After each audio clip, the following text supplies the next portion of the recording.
کبھی تو راضی رہے نا ہم رب کی تقسیم پر، کبھی تو ٹھہرے نا کہ ٹھیک ہے دکھ قبول محمد بخشا او راضی رہن پیارے، او کبھی تو کہے نا کہ جے سونا ہی میرے دکھ وچ راضی پھر میں سکھ نو چلے لاواں۔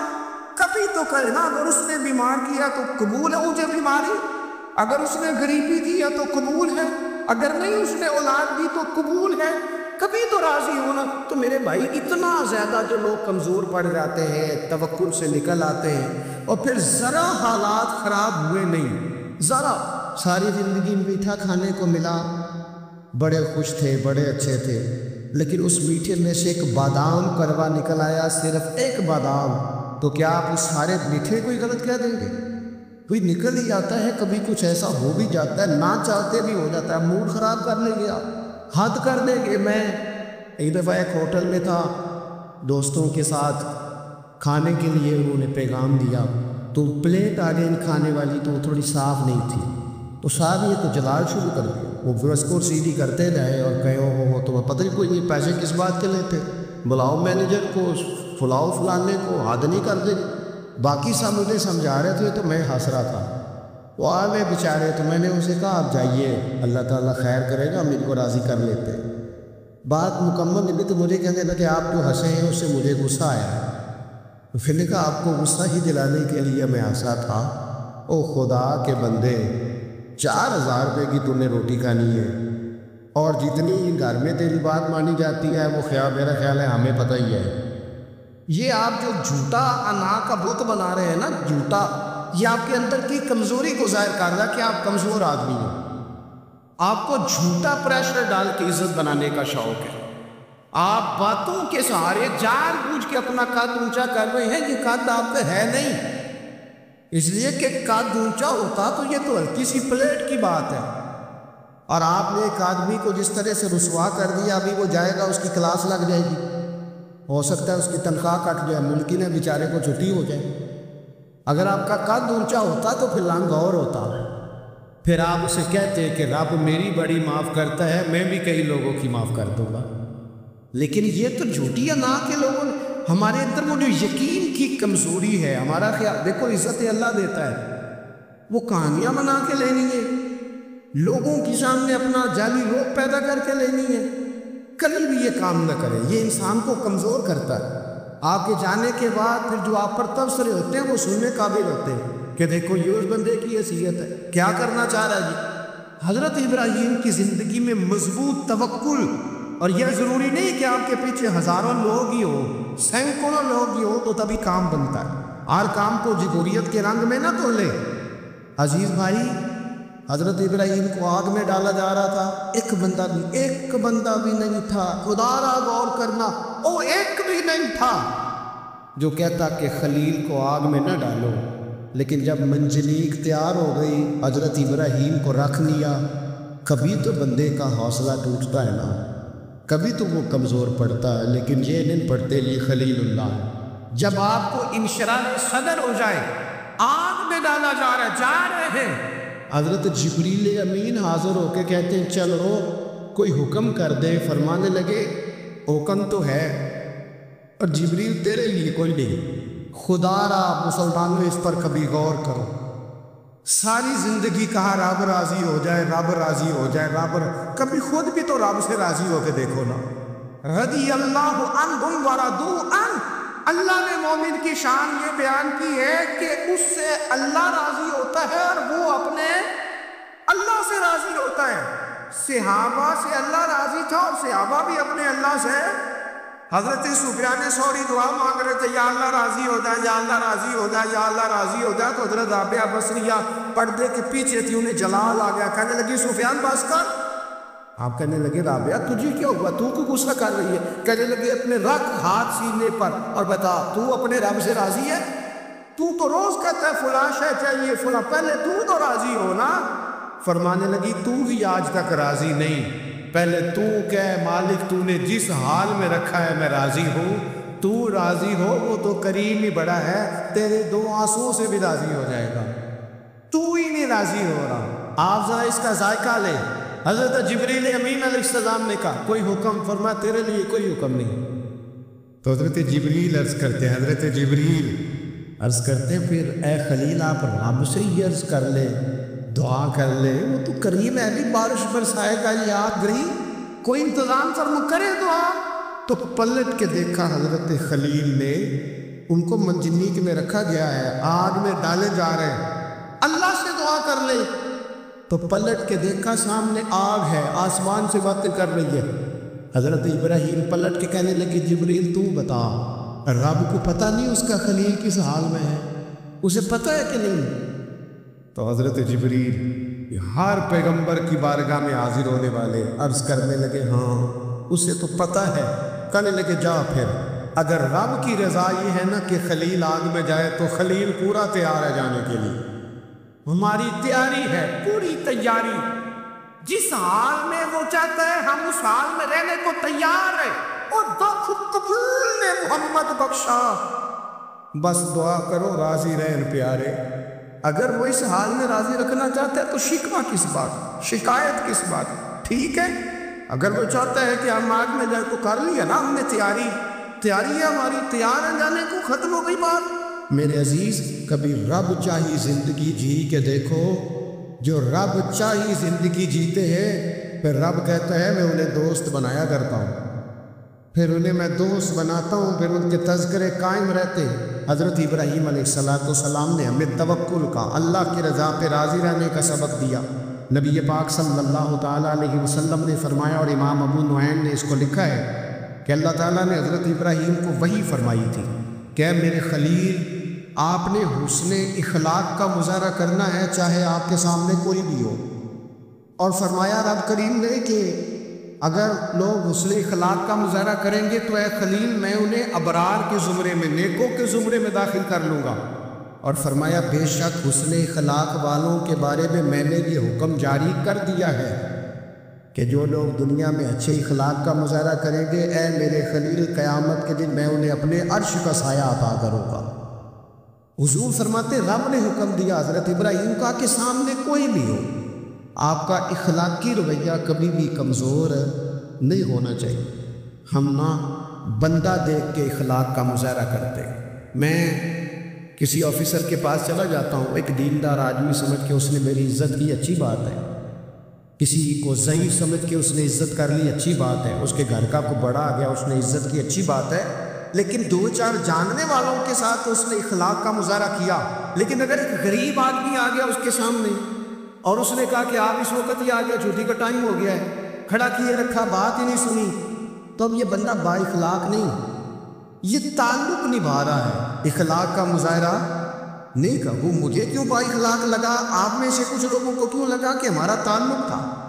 جو اخلاق والے لوگ ہوتے ہیں نا ان کا مزاج اخلاق والا ہوتا ہے، وہ جو کوئی جاننے والا ہو یا نہ جاننے والا ہو، امیر ہو یا غریب ہو، اپنا ہو یا بیگانہ ہو، وہ چونکہ بندے با اخلاق ہوتے ہیں تو ان کا رویہ سب کے ساتھ ہی، حتیٰ کہ دروازے پہ جو خیرات لینے آئے اس کے ساتھ بھی ان کا رویہ اخلاق والا ہی ہوتا ہے۔ حضور فرماتے رب نے حضرت ابراہیم سے کہا کہ سامنے کوئی بھی ہو اے میرے خلیل آپ نے ہمیشہ مظاہرہ اخلاق کا ہی کرنا ہے۔ حضرت ابراہیم علیہ السلام کی زندگی میں ایک بات اور بہت زیادہ تھی، وہ تھا مقام تسلیم و رضا، ہر وقت بات ماننا، اپنے رب کی رضا کی ہر بات۔ ایک لفظ آپ بڑے ذوق سے پڑھا کرتے تھے، حسبنا اللہ و نعم الوکیل، کہتے تھے میرا رب ہی میرے لیے کافی ہے اور وہ بڑا ہی کارساز ہے۔ میں نے اپنے مالک کی ہر بات کو مانا، اللہ نے جو والا حکم حضرت خلیل کو دیا نا اسے سونا کر کے صحیح کر کے۔ ہمارے ایک استاد تھے، وہ کہا کرتے تھے اپنے شاگردوں کو، کہتے تھے پتر لولے لنگڑے کام نہ کریا کرو۔ استاد جی کیا مطلب؟ وہ کہتے تھے کام تانگ ہو کے بھی ہو ہی جاتا ہے اور خوش ہو کے بھی ہو ہی جاتا ہے، چہرے پہ شکن ڈال کے بھی ہو جاتا ہے، راضی ہو کے بھی، وہ استاد کو ستا کے بھی سبق سنائی دینا ہے اور خوش ہو کے بھی، تیاری کر کے بھی، والد کی بات ماننی ہے، اماں نے کام پہ بھیجا مان تو لینا ہی ہے، لیکن پہلے کہنے آپ بڑے کو کہتے نہیں، ساری ذمہ داریاں میری ہیں، ہر بوجھ میرے اوپر ہے، ڈیوٹیاں ساری میں نے ہی کرنی ہیں، فلانا ایسے ہے فلانا ایسے ہے۔ میں نے خانقاہوں آستانوں پہ شاگردوں میں دیکھا ہے لوگ شرطیں رکھ کے فرما برداری کرتے ہیں، شرطیں رکھ کے کہتے پہلے میری مرضی کے مطابق نظام ہو تو پھر میں آستانے کا استاد خانے کا فرما بردار ہوں، کیونکہ میری مرضی کا نہیں، لہٰذا میں فرما بردار یہ لولا لنگڑا نظام ہے۔ جو نظام ہوتا ہے تسلیم و رضا کا، اس میں بندہ بس کام جو کرتا ہے تو ہنس ہنس کے کر لیتا ہے، پھر بڑا تھکاوٹ والا کام بھی ہو بندہ ہنس ہنس کے کرے تو اسے وہ کام بوجھ محسوس نہیں ہوتا، اس کو صحیح کر کے کرے۔ حضرت ابراہیم کی زندگی مقام تسلیم و رضا والی۔ تیسری بات، حضرت ابراہیم علیہ السلام کی زندگی میں جو بہت زیادہ ہے نا، وہ پتہ کیا ہے؟ حضرت ابراہیم مہمان نواز بڑے تھے، سخی بڑے تھے۔ حضرت ابراہیم علیہ السلام کے بارے میں نبی پاک صلی اللہ تعالیٰ علیہ وسلم نے فرمایا، سب سے پہلے جس بندے نے کسی کی مہمان نوازی کی تھی نا، وہ حضرت ابراہیم علیہ السلام۔ اس کا ایک معنی علماء نے یہ بھی اس حدیث کا بیان کیا کہ جس نے سونی کر کے، مسجہ کر کے، خوبصورت کر کے، تیار کر، عزت کے ساتھ، آنر کے ساتھ کسی مہمان کو سب سے پہلے کسی نے اس اہتمام سے کھانا کھلایا، وہ حضرت ابراہیم علیہ السلام۔ زبردست مہمان نواز تھے، زبردست۔ اپنے گھر کے 4 دروازے بنائے ہوئے تھے، 4، اور فرماتے تھے میری خواہش ہے کہ چاروں طرف سے مہمان آئیں، روٹیاں پکتی رہیں، دنیا کھاتی رہے، دنیا آوے کھا کھا جاوے راضی ہوئے بلا، آئیں لوگ کھائیں، یہ میری خواہش ہے۔ روٹی کھلاؤ، روٹی کھلاؤ، روٹی کھلاؤ، لنگر کھلاؤ۔ حضور صلی اللہ علیہ وسلم سے پوچھا گیا یا رسول اللہ بہترین مسلمان کون ہے؟ تو حضور نے فرمایا جو سلام لینے میں پہل کرے اور کھانا زیادہ کھلائے، کھانا کھلائے، جس کا مزاج ہو کھانا کھلانے کا، طبیعت ہو کھانا کھلانے۔ حضرت ابراہیم علیہ السلام اتنی مہمان نوازی کرتے کہ نبی پاک صلی اللہ علیہ وسلم نے فرمایا یہ ترغیب و ترہیب میں موجود ہے۔ حضور علیہ السلام نے فرمایا کہ اللہ تعالیٰ نے حضرت ابراہیم علیہ السلام سے ایک دفعہ فرمایا، ابراہیم یہ جو آپ کو اپنا خلیل بنایا ہے نا، یہ اس لیے بنایا ہے کہ آپ کے دل مخلوق کے حق میں بڑے نرم ہیں، آپ مہمان نوازی بڑی کرتے ہیں، اور کبھی کبھی مشکل حالات ہوتے ہیں نا، ٹف حالات، ان میں بھی مہمان نوازی کرتے، ان میں بھی پانی پلاتے، کھانا کھلاتے، لوگوں کو اس دور کی ضروریات کے مطابق لوگوں کو دیکھتے۔ ہمارے نا پورا باب ہے حدیث پاک میں، بخاری مسلم میں، کہ بندہ ہمیشہ دل کا غنی ہوتا ہے۔ دلوں میں کبھی گنجائش بن جائے نا، دلوں میں، تو جیبوں میں بھی اللہ بنا ہی دیتا ہے۔ اپنے دلوں میں گنجائش بنائیں لوگوں کے، اپنی طبیعتوں میں گنجائش، ہماری طبیعتوں میں گنجائش نہیں ہوتی۔ اللہ تعالیٰ بعض بندوں کو نواز دیتا ہے، انہیں چاہیے کہ وہ گنجائش رکھے، کشادہ کرے اپنے دل کو، سینے کو۔ حضرت ابراہیم علیہ السلام نے نا ایک دفعہ قحط ہو گیا تھا، تو مہمان تو اب آئے بیٹھے تھے، بلکہ ان دنوں میں مہمان زیادہ بڑھ جاتے ہیں، ایک دفعہ زیادہ لوگ آ جاتے ہیں۔ اب وہ قحط کا زمانہ تھا، بہت ساری جگہوں پہ فصل ہی نہیں تھی، اناج ہی نہیں تھا، تو مہمان زیادہ ہو گئے۔ اب حضرت سارا جناب ہاجرہ گھر میں موجود ہے، اب لوگوں کی لائنیں لگی ہوئی۔ حضرت ابراہیم علیہ السلام کا مصر میں ایک دوست تھا، حضرت حکیم الامت نے اس کو لکھا ہے، آپ نے نا اس کو کچھ سامان بھیجا، بوریاں بھیجی، فرمایا یار تیرے پاس گندم ہے تو ذرا گندم کی بھر دے بوریاں، مہمان بڑے آ گئے، روٹی کھلانی ہے لوگوں کو۔ حضرت ابراہیم نے وہ چند بوریاں اپنے اس مصری دوست کی طرف بھیجی کہ گندم کی بھر دو، مہمان زیادہ آ گئے ہیں تو یہاں تو قحط ہے۔ اب وہاں جب گئے لینے کے لیے خدام اونٹ لے کے، بوریاں لے کے، تو اس نے کہا جی غلہ تو یہاں بھی ختم ہو گیا ہے، اب یہ خالی بوریاں لے کے واپس آ رہے ہیں۔ اب ان جانے والے خدام کو پتہ تھا، جو قریب رہنے والے ہوتے ہیں وہ خانقاہوں کے، آستانوں کے، مدارس کے، مراکز کے مزاج سے بھی آگاہ ہو جاتے۔ ان کو پتہ تھا کہ اب مہمان تو بیٹھے بیسیوں، درجنوں، سینکڑوں، تو سب کو پتہ ہے کہ بھئی گندم آ رہی ہے، مصر سے آنا ہے تو کھانا ملنا ہے۔ اب بوریاں جب خالی آئے گی تو بڑا مسئلہ بن جائے گا، ان کے تو دل کمزور پڑ جائے گی۔ انہوں نے کہا کہ تسلی دیتے ہیں، ان کو تسلی دیتے ہیں۔ رستے میں نا کچھ ریت بوریوں میں بھر لی تاکہ فوری طور پہ دیکھنے والے پریشان نہ ہوں، ریت بھر کے لے جاتے ہیں اور پھر جا کے آرام سے رکھ دیں گے۔ پھر حضرت ابراہیم سے گزارش کریں گے غلہ نہیں ملا، وہ ایک خوبصورت سا آواز کریں گے، لوگوں کو دلوں کو تسلی ہو جائے گی اور پھر اگلا بندوبست کر لیں گے۔ اب وہ بوریاں ساری کی ساری ریت سے بھری رکھی۔ حضرت مفتی احمد یار خان صاحب رحمۃ اللہ علیہ نے لکھا ہے کہ وہ بوریاں لا کے جب لوگوں نے آتے دیکھی بوریاں، تو طبیعت لوگوں کی کئی دنوں کا کھانا نہیں کھایا تھا، حشاش بشاش ہو گئی، بچے، بوڑھے، بیمار، سبھی کے دل تسلی میں آ گئے کہ آج کھانا ملے گا۔ اور بوریاں ایک کونے میں رکھ دی۔ حضرت ابراہیم آرام فرماتے کہیں یا کسی ذکر و فکر کی مصروفیت میں مشغول تھے، ظاہراً انہیں بتایا نہ گیا۔ اب وہ جہاں گندم رکھی جاتی تھی وہاں جا کے وہ ریت کی بوریاں رکھ دی، وہ خدام وہاں سے ہٹ گئے چونکہ وہ گھر کا حصہ تھا۔ اب جناب ہاجرہ حضرت سارہ اٹھیں، ریت والی بوریاں جب کھولیں تو بہترین گندم نکلی اندر سے۔ اللہ تعالیٰ جب رزق دیتا ہے تو پھر بغیر، اور واللہ خیر الرازقین، بہترین رزق دینے والا اللہ ہے، سب سے بہتر رزق دینے والا۔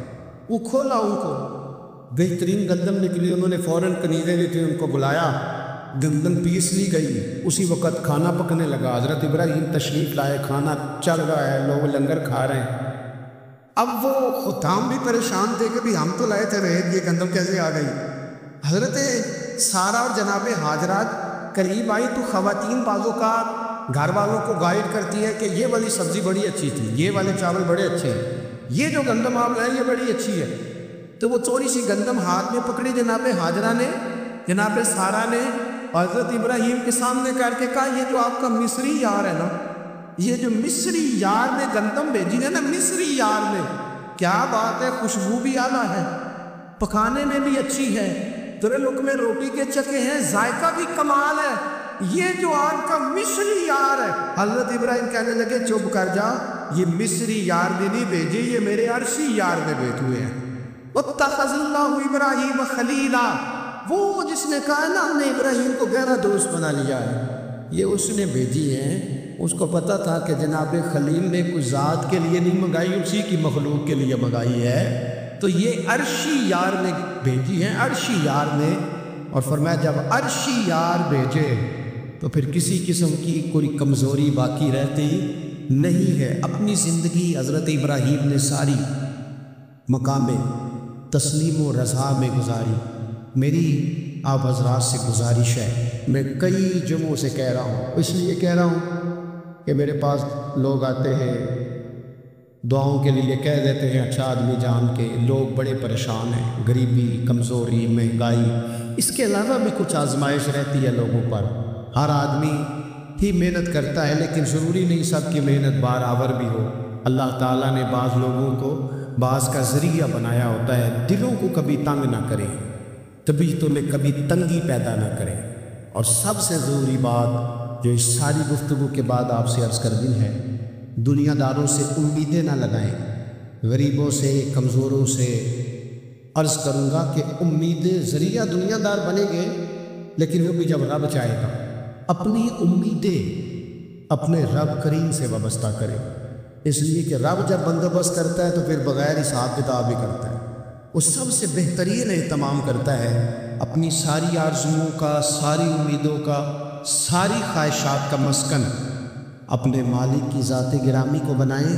اللہ تبارک و تعالیٰ جب اپنے بندوں کو نوازے گا تو بڑے کرم سے، بڑے فضل سے، بڑی عطا سے نوازے گا۔ اللہ کریم ہمارے لیے عمل کا رستہ آسان کرے۔ آخر دعوایا ان الحمد للہ رب العالمین۔